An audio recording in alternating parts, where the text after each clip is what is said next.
A few months ago, we told you about Abdiaziz Maaxaay, who has brought Somalian women and children with severe medical conditions to Rochester. Of course, he cannot help everyone, but now he's helping to bring the people to them. Or bring the help to them, that is. This afternoon, Maaxaay and some volunteers loaded up a 40-foot truck with donated medical supplies, equipment, and other useful items. The donations come after 4 to 6 months of collecting them from across the country. Mayo Clinic was also a big donor of the equipment. Maaxaay says these supplies could mean a world of difference for those suffering in Somalia.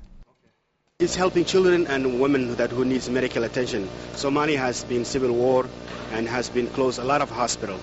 So now we have a few hospitals that is medical shortenings and equipment, and we try to, as a community, to help out. A driver will bring the supplies to Louisiana, where it will board a ship bound for Somalia. Maaxaay will meet up with the equipment in Somalia in mid-November.